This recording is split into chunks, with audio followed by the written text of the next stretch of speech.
ನಮಸ್ಕಾರ, ಶುಭ ಸಾಯಂಕಾಲ ಸ್ನೇಹಿತರೆ. ಇವತ್ತು 41ರಿಂದ 10 ಗಾದೆಗಳನ್ನ ಹೇಳ್ತೀನಿ. 41. ಅಕ್ಕಿ ಕೊಟ್ಟು ಉಣ್ಣೋ ಆಗ ಇದ್ದರೆ ಅಕ್ಕನ ಹಂಗೇನು. 42. ಅಕ್ಕಿ ಬೇಳೆ ಕೊಟ್ಟು ಅಕ್ಕ ನಿನ್ನ ಪ್ರಸಾದ. 43. ಅಗಸನ ನಾಯಿ ಹಳ್ಳಕ್ಕೂ ಹೊತ್ತಲ್ಲ, ಮನೆಗೂ ಹೊತ್ತಲ್ಲ. 44. ಅಗಸನಿಗೆ ಒಂದು ಬಿದ್ದ ಕಲ್ಲು, ಪೂಜಾರಿಗೆ ಒಂದು ಎದ್ದ ಕಲ್ಲು. 45. ಅಗಸನ ಕೈ ಶುದ್ಧ, ಕತ್ತೆಯ ಬೆನ್ನು ಶುದ್ಧ. 46.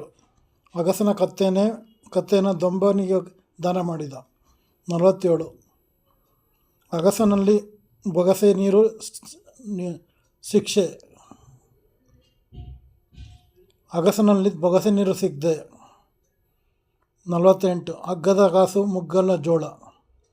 49. ಅಗ್ಗದ ಕಾಸಿಗೆ ಮುಗ್ಗಿದ ಬೆಲ್ಲ. 50. ಅಗ್ಗದ ಶೆಟ್ಟಿ ಮುಗ್ಗಿದ ಬೆಲ್ಲ.